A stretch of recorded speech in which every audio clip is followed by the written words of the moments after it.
அன்னைக்கு சரியா நவம்பர் 10, 2010 அமெரிக்காவில் ஒஹியோ மாகாணத்தில் ஆப்பிள் வேலி அப்படின்ற ஒரு இடத்துல இருந்து ஒரு மர்மமான ஒரு ஃபோன் கால் அந்த நாட்டோடைய எமர்ஜென்சி நம்பரான 911க்கு போயிருந்திருக்கு. அந்த ஃபோன் காலில் பேசின ஒரு பெண்மணி என்ன சொல்கிறாங்கன்னா, சார் என்னுடைய பேர் வெலரி ஹேத்தோன், நான் பக்கத்தில் இருக்கிற டைரி குயின் கம்பெனியில் ஜென்ரல் மேனேஜராக வேலை பார்த்துக்கிட்டு இருக்கேன். எனக்கு கீழே அசிஸ்டன்ட் மேனேஜராக டீனா ஹெர்மன் அப்படின்ற ஒரு பெண் வேலை பார்க்குறாங்க. இவங்க எப்போதுமே லீவ் போடாமல் இந்த கம்பெனிக்கு வேலைக்கு வருவாங்க. ஆனால் இன்னைக்குன்னு பார்த்து எந்த ஒரு இன்ஃபர்மேஷனும் கொடுக்காம அவங்க லீவ் போட்டிருக்காங்கன்னு சொல்லிட்டு நான் அவங்களுக்கு கால் பண்ணி பார்த்தேன். அப்போ எந்த ரெஸ்பான்ஸுமே இல்லை. தொடர்ந்து மெசேஜ் பண்ணி பார்த்தேன், மெயில் பண்ணி பார்த்தேன், எந்த ஒரு ரெஸ்பான்ஸுமே வராததுனால நேரடியாகவே அவங்களுடைய வீட்டுக்கு போயிட்டு செக் பண்ணி பார்த்தேன். அப்போ அவங்களுடைய வீட்டு வாசல்லையே அவங்களுடைய கார் நின்றுக்கிட்டு இருந்துச்சு. ஒருவேளை வீட்டுக்குள்ளே தான் இருக்காங்க அப்படின்னு சொல்லிட்டு அந்த வீட்டோடைய காலிங் பெல்லை நான் அடிச்சு பார்த்தேன். ஆனால் எந்த ரெஸ்பான்ஸுமே வீட்டில் இருந்து வராததுனால தான் நான் இப்போ உங்களுக்கு கால் பண்ணியிருக்கேன். கொஞ்சம் என்னன்னு வந்து பாருங்க அப்படின்ற மாதிரி இந்த ஜெனரல் மேனேஜர் 911க்கு கால் பண்ணி இந்த இன்ஃபர்மேஷனை ரிப்போர்ட்டா ஃபைல் பண்ணி இருந்திருக்காங்க. இன்னொரு பக்கம் அந்த கண்ட்ரோல் ரூம்ல இருந்து பேசின ஆபீசர், நாங்க பெட்ரோல் போலீஸ் ஆபீசரை செக் பண்ண சொல்றோம், நீங்க அங்க இருந்து கிளம்பிடுங்க அப்படின்ற மாதிரி சொல்லி இருந்திருக்காங்க. யூசுவலா அமெரிக்கால பாத்தீங்கன்னா ஒரு கம்பெனில வேலை பார்க்கறவங்க திடீர்னு எந்த இன்ஃபர்மேஷனும் கொடுக்காம லீவ் எடுத்தாலோ அப்படி இல்லைன்னா கால் பண்ணி எந்த ரெஸ்பான்ஸும் அவங்க கிட்ட இருந்து ஒரு வேலை வரலன்னா கம்பெனி சார்பில் இருந்து போலீஸ் கிட்ட இந்த மாதிரியான ஒரு ரிப்போர்ட்டை பண்ணிடுவாங்க. அப்படிதான் இந்த ஜெனரல் மேனேஜரான வெலரியுமே இந்த டீனா ஹெர்மன் கிட்ட இருந்து எந்த ரெஸ்பான்ஸும் வராததை பார்த்துட்டு 911க்கு கால் பண்ணி இந்த இன்ஃபர்மேஷனை கொடுத்துருக்காங்க. இப்போ அவங்க கொடுத்த ரிப்போர்ட்டின் அடிப்படையில் அந்த ஏரியாவில் இருக்கிற பெட்ரோல் ஆஃபீஸருமே டீனாவுடைய வீட்டுக்கு வந்து காலிங் பெல் அடிச்சு பார்க்குறாங்க. ஆனால் டீனா கிட்ட இருந்து எந்த ரெஸ்பான்ஸும் வராததுனால அங்கிருந்து அன்றைய தினம் கிளம்பி போயிருந்திருக்காங்க. அதுக்கப்புறம் மறுநாள் அந்த ஜெனரல் மேனேஜரான வெலரி எப்போதும் போல அவங்களுடைய கம்பெனிக்கு வேலைக்கு போறாங்க. கம்பெனிக்குள்ள நுழைஞ்ச உடனே அங்க இருக்கிற ஸ்டாஃப் கிட்ட என்ன கேட்குறாங்கன்னா, இன்னைக்கு டீனா வந்திருக்காங்களா அப்படின்ற மாதிரி கொஸ்டின் கேட்டிருக்காங்க. ஆனால் யாருமே டீனா வரல அப்படின்றத சொன்னதுமே இமிடியேட்டாக இவங்க டீனாவுக்கு கால் பண்ணி பார்க்குறாங்க. அப்பவுமே டீனாவை கான்டாக்ட் பண்ண முடியாததுனால தான் இந்த ஜெனரல் மேனேஜர் நேரடியாகவே டீனாவுடைய வீட்டுக்கு மறுபடியும் வந்து பார்க்கும்போது தான் டீனாவுடைய கார் முதல் நாள் எப்படி நிப்பாட்டப்பட்டிருந்துச்சோ அதே மாதிரியான பொசிஷனில் அந்த கார் அந்த இடத்துல நின்றுக்கிட்டு இருக்கு. இதனால ஒருவேளை வீட்டுக்குள்ளேயே தான் இருப்பாங்களோ அப்படின்னு சொல்லிட்டு அந்த வீட்டோடைய காலிங் பெல்ல மறுபடியுமே அடிச்சு பார்க்குறாங்க. ஆனால் எந்த ரெஸ்பான்ஸும் வராததுனால வீட்டுக்குள்ள போய் பார்க்கலாமா, அதுக்கு ஏதாவது வழிகள் இருக்கா அப்படின்னு சொல்லி சுற்றி வரும்போது தான் அந்த வீட்டோடைய ஃப்ரெஞ்சு விண்டோ வழியா அவங்க எகிரி குதிச்சு வீட்டில் டீனா இருக்காங்களா அப்படின்னு பார்க்க போன அந்த பெண்மணிக்கு தன்னுடைய வாழ்க்கையில் மறக்கவே முடியாத ஒரு கொடூரமான காட்சியை அங்கே பார்க்க ஆரம்பிக்கிறாங்க.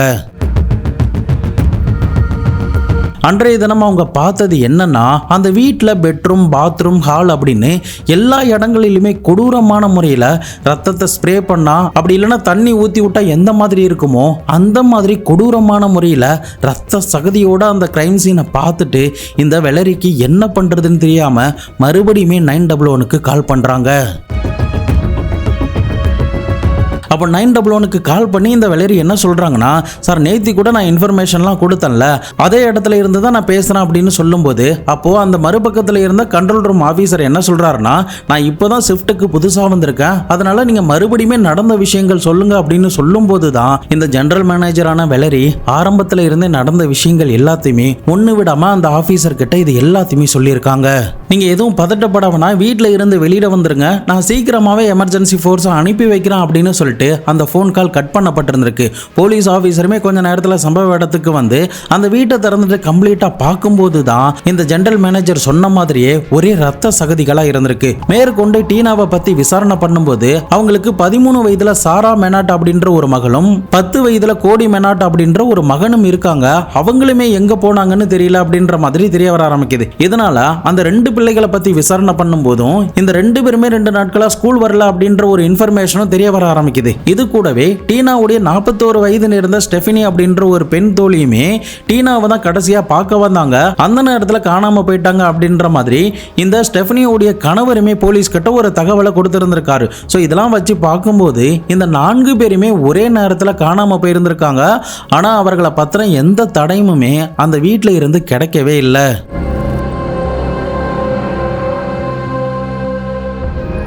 அதுக்கப்புறம் இந்த டீனா கூட சேர்ந்து காணாம போன அவங்களுடைய தோழியான ஸ்டெஃபனியோடைய கார் அந்த வீட்டில் இருந்து கொஞ்சம் தூரம் தள்ளி ஒரு ஆள் நடமாட்டம் இல்லாத இடத்துல போலீஸ் அதிகாரிகள் கண்டுபிடிக்கிறாங்க. தொடர்ந்து இந்த 4 பேரை பத்தி ஏதாவது தடயம் கிடைக்குமா அப்படின்னு சொல்லி தீவிரமா தேடி பார்த்தாலுமே எந்த ஒரு தடயமுமே அவங்களுக்கு கிடைக்காமலே போகுது. இதை தவிர அந்த வீட்டுக்குள்ள இருந்த ரத்தம் யாருடையது, ஒருவேளை இந்த 4 பேரும் சேர்ந்து வேற யாராவது கொலை பண்ணியிருப்பாங்களா, அப்படி இல்லைன்னா இந்த 4 பேருமே வேற யாராவது கொலை பண்ணிட்டு சடலத்தை வேற எங்கேயாவது போட்டிருப்பாங்களா அப்படின்னு பல சந்தேகங்கள் எல்லாமே போலீஸோடைய மைண்ட்ல அந்த நேரத்தில் ஓட ஆரம்பிக்குது. அன்னைக்கு அந்த 4 பேரும் எங்க தான் போனாங்க, என்னதான் நடந்துச்சு? அமெரிக்காவில் 2010 ரொம்பவே பரபரப்பா பேசப்பட்ட ஒரு திகில் நிறைந்த ஒரு சினிமா த்ரில்லர் படங்களை மிஞ்சக்கூடிய ஒரு கொடூரமான சம்பவத்தை பத்தி தான் இன்னைக்கான வீடியோல பார்க்க போறோம். வீடியோவை எங்கேயுமே ஸ்கிப் பண்ணாம தொடர்ந்து பாருங்க. நான் உங்கள் Babu Shankar and welcome to Babu Shankar files.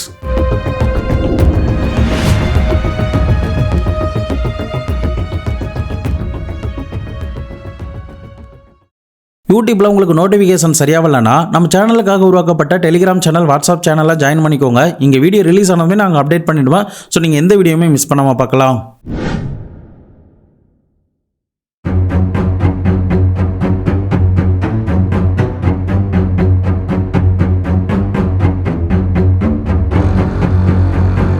இப்போ இந்த வழக்கில் எந்த ஒரு லீடுமே கிடைக்காததுனால போலீஸ் இந்த வழக்குடைய ஃபர்ஸ்ட் ஐ விட்னஸ் ஆன அந்த ஜெனரல் மேனேஜரான வெலரி என்ற பெண்மணியை விசாரிக்க ஆரம்பிக்கிறாங்க. அவங்க கிட்ட விசாரணை பண்ணும்போது என்ன தெரிய வருதுன்னா, இந்த டீனா ஏற்கனவே லாரி என்ற ஒருத்தரை திருமணம் பண்ணி அவர் கூட டிவோர்ஸ் ஆனதுக்கு பிறகு தற்போதைக்கு கிரெக் அப்படின்ற ஒரு ஆள் கூட லிவிங் ரிலேஷன்ஷிப்ல வாழ்ந்துகிட்டு இருந்தாங்க அப்படின்னும், இந்த கிரெக் அப்படின்றவர் கூட அடிக்கடி சண்டைகள்லாம் ஏற்படும், அவங்க கொஞ்சம் முரண்டனான ஆள் அப்படின்ற மாதிரி என்கிட்ட சொல்லியிருக்கா. இதனால நீங்க அந்த கிரெக்கை கூப்பிட்டு விசாரணை பண்ண ஏதாவது தகவல் கிடைக்கும் அப்படின்ற மாதிரி அந்த ஜெனரல் மேனேஜர் போலீஸ் கிட்ட சொல்லி இருந்திருக்காங்க. அதன் அடிப்படையில் போலீஸ் ஆஃபீஸர் அந்த கிரெக்கை கூப்பிட்டு விசாரணை பண்ணும்போது, சார் அவங்க சொன்ன மாதிரி எங்களுக்குள்ள சண்டைகள்லாம் வரும் தான், ஆனால் அன்னைக்குமே அதே மாதிரி ஒரு சின்ன சண்டை தான் வந்துச்சு. எப்போதுமே சண்டை வந்தால் நாங்கள் கொஞ்ச நேரத்திலே சமாதானம் ஆயிடுவோம். அதே மாதிரி தான் அன்னைக்கு அந்த சண்டை முடிஞ்சதுக்கு பிறகு நான் எப்போதும் போல என்னுடைய ஷிஃப்ட்டுக்கு போயிட்டேன். அதுக்கப்புறம் ஓவர் டைம் டியூட்டி பார்த்துட்டு என்னுடைய ஃப்ரெண்டோடைய வீட்லேயே நான் தங்கிட்டேன். நீங்கள் வேணும்னா கிராஸ் வெரிஃபிகேஷன் பண்ணி பார்த்துக்குங்க அப்படின்னு ஸ்ட்ராங்காக அந்த கிரெக் அப்படின்றவர் சொல்லி இருந்திருக்காரு. அதன் அடிப்படையில் போலீஸ் ஆஃபீஸர் இந்த கிரெக்கை பற்றி விசாரணை பண்ணும்போது அவர் சொன்ன மாதிரியே அன்றைய தினம் முழுக்க இந்த கிரைம் நடந்த தேதிகள்னு சொல்லப்படுற நவம்பர் 10, 11 தேதிகளில் அவர் அந்த கம்பெனியில் தான் இருந்திருக்காரு, அவருடைய நண்பருடைய வீட்டில் தான் இருந்திருக்காரு அப்படிங்கிறது 100% உறுதிப்படுத்தப்பட்ட பிறகு அவரை இந்த வழக்கில் இருந்து விடுவிக்கவும் செய்கிறாங்க. அடுத்த கட்டமாக இந்த டீனாவுடைய முதல் கணவரான லாரியை கிட்ட விசாரணை பண்ணுறாங்க. அப்படி விசாரணை பண்ணும்போது அவர் என்ன சொல்கிறாருன்னா, சார் எனக்கு என்னுடைய மனைவியை ரொம்ப பிடிக்கும், என்னுடைய பிள்ளைகளையும் அதுக்கு மேலே ரொம்ப பிடிக்கும், அவ கேட்டா அப்படிங்கிறதுக்காக மட்டும்தான் நான் டிவோர்ஸ் கொடுத்தேனே தவிர எனக்கு டிவோர்ஸ் கொடுக்கணும்னு ஆசைலாம் கிடையாது. எனக்கு என்னுடைய மனைவிக்கு என்னுடைய குழந்தைக்கு என்னாச்சோ ஏதாச்சோ அப்படின்னு ரொம்பவே பதட்டமா இருக்கு, சீக்கிரமா கண்டுபிடிச்சு கொடுங்க அப்படின்னு அவருமே ஒரு பக்கம் வேதனைகளோட இந்த ஸ்டேட்மெண்ட்டை கொடுத்திருக்காரு. இப்போ போலீஸுக்கு இந்த இடத்துல எந்த ஒரு ஸ்ட்ராங்கான எவிடன்ஸுமே கிடைக்காம அடுத்த கட்டத்துக்கு இந்த வழக்கை எடுத்து செல்வதற்கான எந்த ஒரு லீடுமே கிடைக்காம ரொம்பவே குழம்பி போய்கிட்டு இருந்த அந்த நேரத்துல தான் ஒரு முக்கியமான ஒரு தடயம் போலீஸுக்கு கிடைக்குது.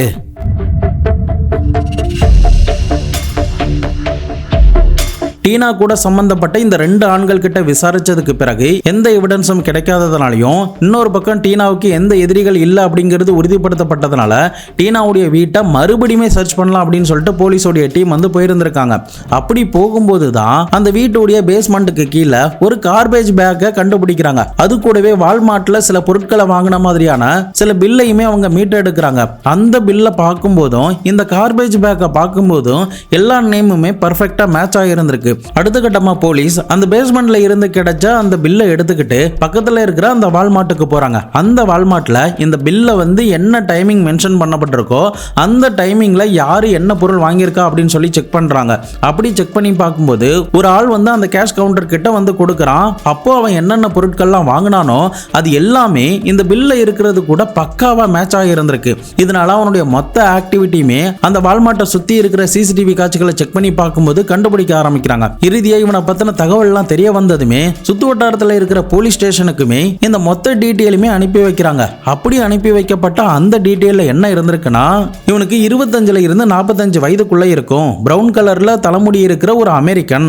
அது மட்டும் இல்லாம இவங்கிட்ட ஒரு சில்வர் கலர்ல டொயோட்டோ கார் இருக்கு, அதோடைய ரெஜிஸ்ட்ரேஷன் நம்பரும் இதுதான் அப்படின்னு சொல்லி இந்த டீட்டெயில்ஸ் எல்லாமே சர்க்குலேட் பண்ண ஆரம்பிக்கிறாங்க. இப்போ இந்த வழக்கு விசாரணை பண்ற போலீஸ் டீம் என்ன பண்றாங்கன்னா, அந்த காருடைய ரெஜிஸ்ட்ரேஷன் நம்பரை வச்சு அது யார் பேர்ல வாங்கப்பட்டிருக்கு, எந்த அட்ரஸ்ல இருக்கு அப்படின்னு சொல்லி செக் பண்ணி பார்க்கும்போது தான் அந்த நம்பர் பிளேட் லைசன்ஸ் 14 நாட்களுக்கு முன்னாடி மேத்யூ ஆஃப்மேன் அப்படின்ற பெயர்ல எடுக்கப்பட்டிருக்கு அப்படின்னும், அந்த லைசன்ஸ் பிளேட்ல மொத்தம் 2 அட்ரஸை கொடுத்திருக்கான் அப்படிங்கிறதும் தெரிய வருது. இதனால அந்த 2 அட்ரஸுமே போலீஸ் ஆஃபீஸர் செக் பண்ணி பார்க்கும்போது தான் அவங்க கொஞ்சம் கூட எதிர்பார்க்காத ஒரு பெரிய ட்விஸ்டே அவங்களுக்கு காத்துக்கிட்டு இருந்திருக்கு.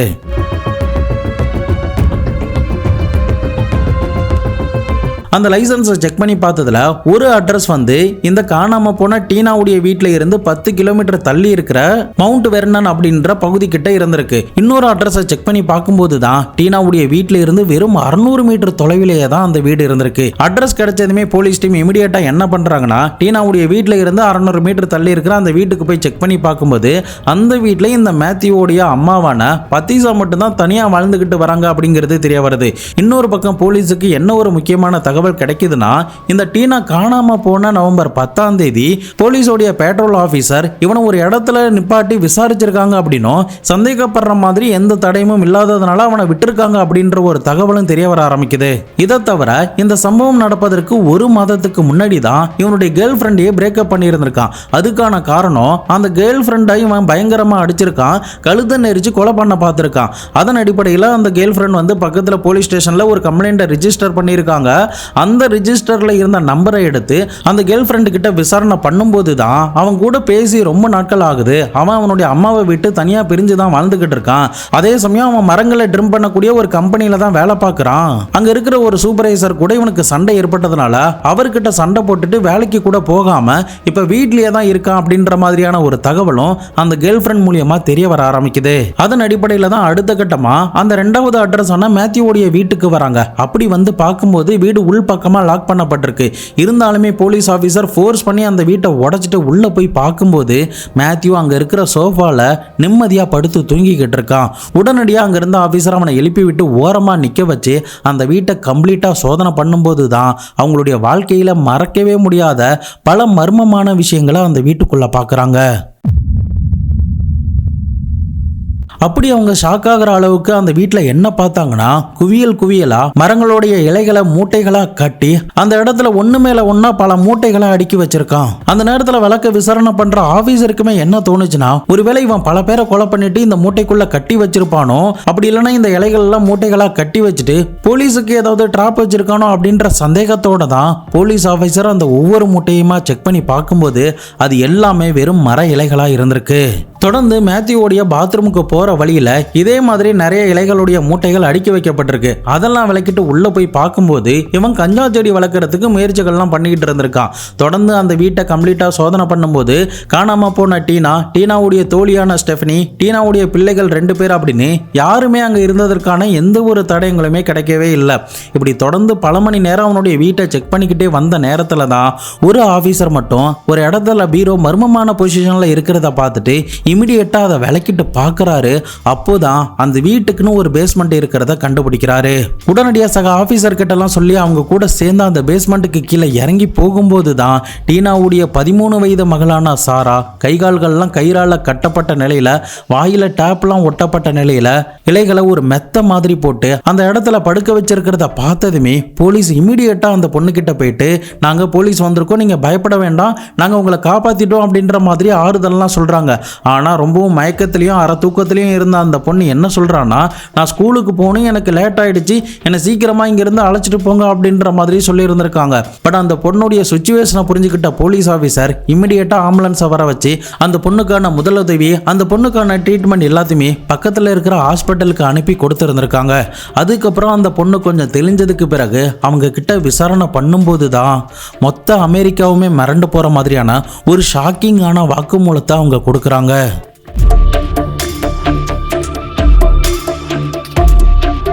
சம்பவம் நடந்த நாளான நவம்பர் 10, 2010 அன்னைக்கு எப்போதும் போல ஸ்கூல் முடிந்ததுக்கு பிறகு 13 வயது சாராவும் அவங்களுடைய தம்பியான 10 வயது கோடியும் தங்களுடைய வீட்டுக்கு திரும்பி இருந்திருக்காங்க.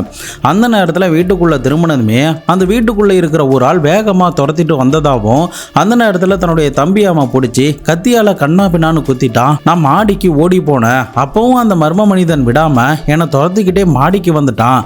அதுக்கப்புறம் எங்களுடைய வீட்டில் இருக்கிற ரோப்பாலேயே என்னுடைய கைகால்கள் வாய் எல்லாத்தையுமே கட்டிட்டு கிச்சன்ல தூக்கி போட்டுட்டு போயிட்டான். அதுக்கப்புறம் நான் அந்த நேரத்தில் எவ்வளவு நேரம் மயக்கத்தில் இருந்தேன்னு எனக்கு தெரியல.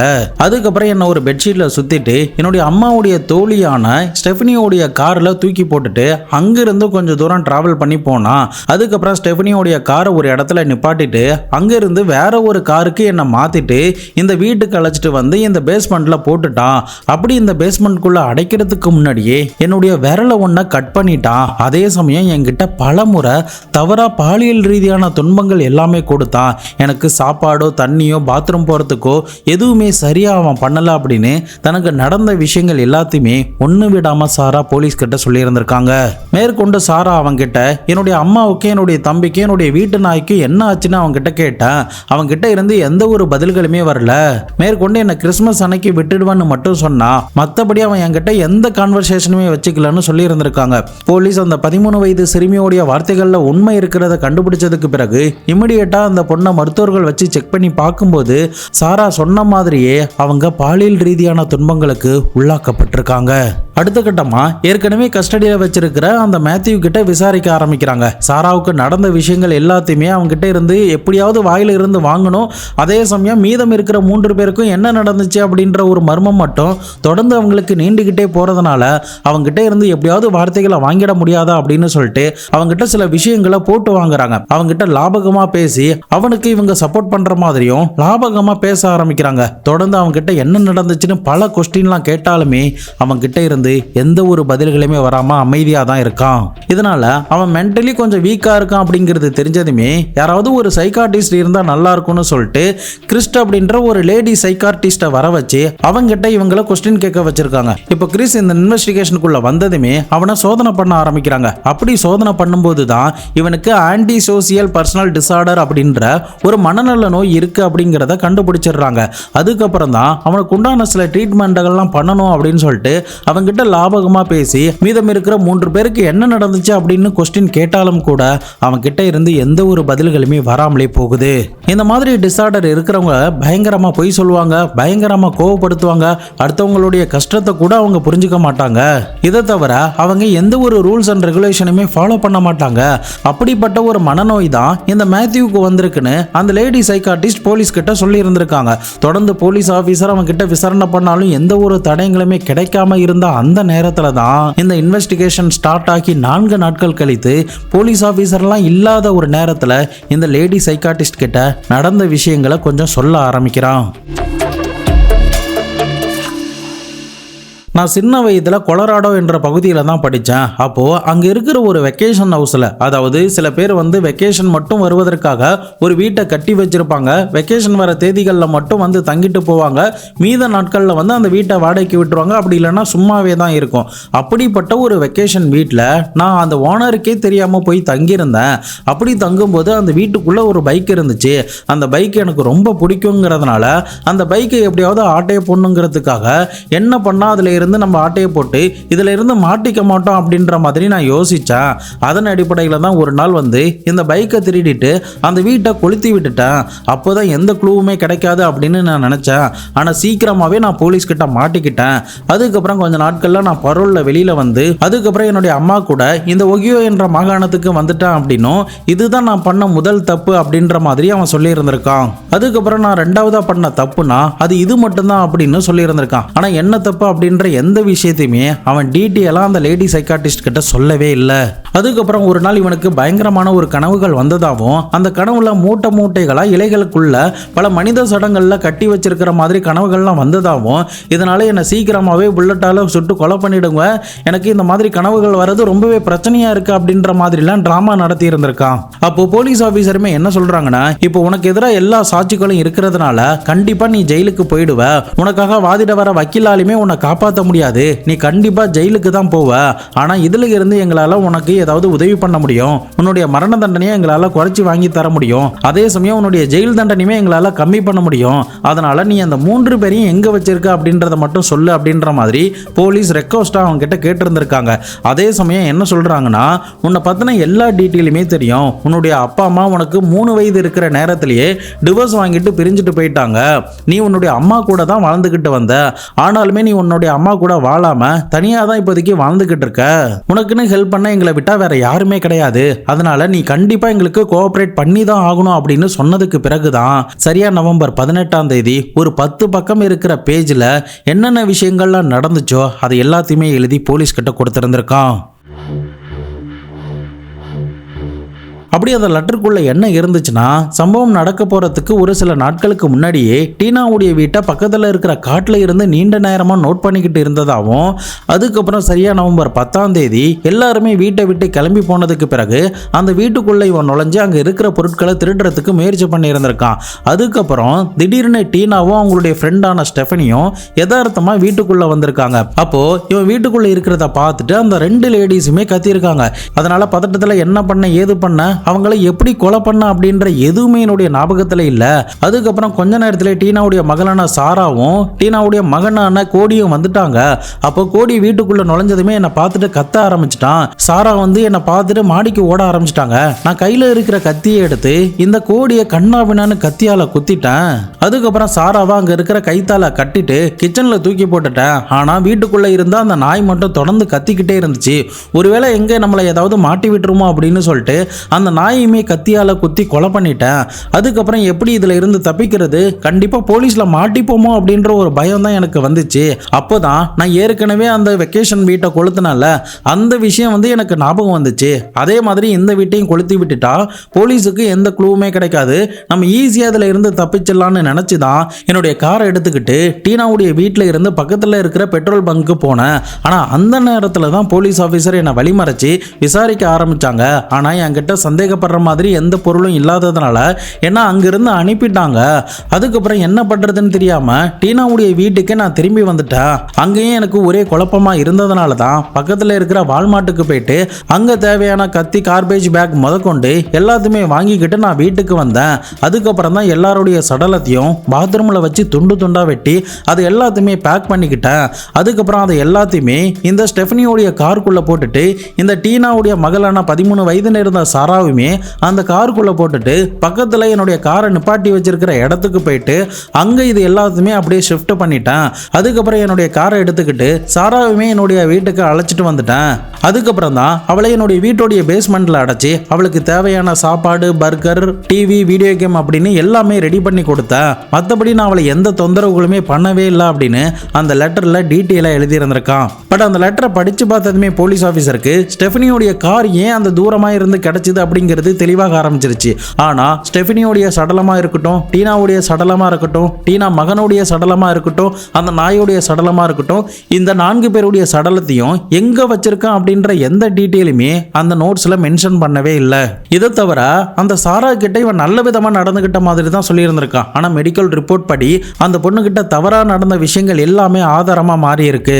தொடர்ந்து அந்த லெட்டர்ல கடைசி வரிகளா, நான் இதை வேணுமுனே பண்ணல, என்னை மன்னிச்சிருங்க அப்படின்னு அழுத மாதிரி எழுதி இருந்திருக்கான். பட் போலீஸ் ஆபீசருக்கு தொடர்ந்து இந்த வழக்கில் இருக்கிற மர்மம் என்னன்னா, நாயை சேர்த்து இவன் கொலை பண்ண அந்த 4 பேருடைய சடலத்தை எங்க இருக்கு அப்படிங்கிறத கண்டுபிடிச்சா மட்டும்தான் இவனுக்கான தண்டனையை ப்ராப்பரா போலீஸ் ஆபீசரால வாங்கி தர முடியும். இதனால துருவி அவங்ககிட்ட மறுபடியும் விசாரணை பண்ணும்போது தான் பக்கத்துல இருக்கிற ஒரு பெரிய காட்டு பகுதியில 60 அடி உயரம் இருக்கக்கூடிய ஒரு மரத்தை குடைஞ்சி அதுக்குள்ளதான் இந்த சடலங்கள் எல்லாத்தையுமே போட்டு வச்சிருக்கான் அப்படின்ற ஒரு உண்மையை போலீஸ் கிட்ட சொல்லி இருந்திருக்கான். இறுதியா அவன் சொன்ன இடத்துக்கு போயிட்டு போலீஸ் ஆபீசர் பாக்குறாங்க. அங்க ஒரு சில 60 அடி மரங்கள் மட்டும்தான் இருந்திருக்கு. இறுதியா அவன் சொன்ன மாதிரியே ஒரு மரத்துல மட்டும் குடையப்பட்டிருந்திருக்கு. அந்த மரத்தை வெட்டிட்டு உள்ள பார்க்கும்போது தான் அதுக்குள்ள இருந்து டீனா, கோடி மற்றும் ஸ்டெஃபனி, அந்த வீட்டு நாய் அப்படின்னு இந்த 4 பேருடைய சடலத்தையுமே மீட்டு எடுக்கிறாங்க. அந்த பேக்கை யாரும் பார்த்துடக்கூடாது அப்படிங்கிறதுக்காக அதுக்குள்ள நிறைய குப்பைகள், அதாவது மர இலைகள் எல்லாத்தையுமே போட்டு பக்காவா மறைச்சி அந்த இடத்துல வச்சிருந்திருக்கான். இது எல்லாத்தையுமே போலீஸ் அதிகாரிகள் மீட்டெடுத்து இவனுக்கு எதிராக இருக்கிற ஆதாரங்கள் எல்லாத்தையுமே திரட்டி கோர்ட்ல சார்ஜ் ஷீட் ஃபைல் பண்றாங்க. இறுதியா இந்த வழக்கு வேக வேகமா நடக்க ஆரம்பிக்குது. கோர்ட்லயுமே ட்ரையல் நடக்க ஆரம்பிக்குது. இவனுக்கு எதிராக இருக்கிற ஆதாரங்கள் எல்லாமே பர்ஃபெக்டா மேட்ச் ஆகுது. 13 வயது இருந்த சாராவுமே நடந்த விஷயங்கள் எல்லாமே தன்னுடைய வாக்குமூலமா நீதிபதி முன்னாடி கொடுத்திருந்திருக்காங்க. அதன் அடிப்படையில் ஜனவரி 6, 2011 அன்னைக்கு இவனுக்கான தண்டனையை அந்த நாட்டு நீதிமன்றம் கொடுத்திருந்திருக்கு. இவன் மேல 10க்கும் மேற்பட்ட குற்றங்கள் நிரூபிக்கப்பட்டிருந்திருக்கு. முக்கியமா கொலை பண்ணதுக்கும், மைனர் பொண்ணா சாராவை கடத்தி அவளுக்கு பாலியல் ரீதியான துன்பங்கள் கொடுத்ததுக்காகவும், இறந்த உடல்களை அவன் இந்த மாதிரி பண்ணது அப்படின்னு பல விஷயங்கள் நிரூபிக்கப்பட்டு பரவலே இல்லாத வாழ்நாள் முழுக்க சிறையிலே இருக்கிற மாதிரியான ஒரு தண்டனையை நீதிமன்றம் கொடுத்திருந்திருக்கு. தற்போதைக்கு அந்த ஒகியோ மாகாணத்தில் இருக்கிற சிறையில தான் கம்பி எண்ணிக்கிட்டு இருக்கான். இந்த சம்பவம் நடந்தப்போ அமெரிக்காவில இந்த செய்தியை ரொம்பவே பரவலா பேசினாங்க. இந்த மேத்யூவை லீஃப் கில்லர் அப்படின்னு கூட அழைச்சாங்க. இந்த மேத்யூவோடைய முழு இன்டென்ஷனே அந்த வீட்டில் இருந்து திருடணுங்கிறது தான். ஆனா இவன் திருட போன நேரத்தில் யதார்த்தமா டீனாவுடைய குடும்பத்தார்கள் வந்துட்டதுனால அநியாயமா இவனுடைய கோபத்துக்கும் அந்த பதட்டத்துக்கும் அவங்க இரையாகிட்டாங்க.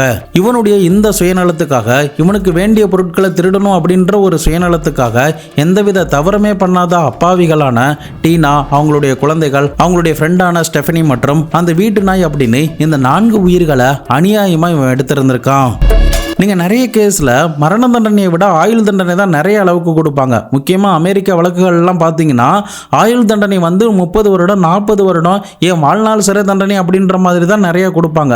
அதுக்கான காரணம் என்னன்னா, ஒருவேளை ஒருத்தனுக்கு மரண தண்டனை கொடுத்தா அவன் வந்து தப்பு பண்ண விஷயங்களை ரியலைஸ் பண்ணாமல் நாம இந்த குற்றத்தை பண்ணாமல் இருந்திருக்கலாமோ அப்படிங்கிறத அவன் உணர்வதற்கே பல நாட்கள் எடுக்கும். இதனால மரண தண்டனை கொடுத்துட்டா 2 நிமிஷத்தில் அவனுடைய உயிர் போயிடும். ஆனால் ஆயுள் தண்டனை கொடுத்துட்டா வாழ்நாள் முழுக்க வரைக்குமே நம்ம ஏன் இப்படிப்பட்ட ஒரு தப்பை பண்ணோம் அப்படின்னு எண்ணியே ஒவ்வொரு நிமிஷமும் அவன் செத்து தான் உயிர் பொழைச்சிக்கிட்டே ஒரு நடமாடும் பிணம் மாதிரி தான் இருப்பான். அதுக்காக தான் நிறைய வழக்குகள்ல இந்த மாதிரி பல வருடங்கள் ஆயுள் தண்டனை கொடுப்பாங்க.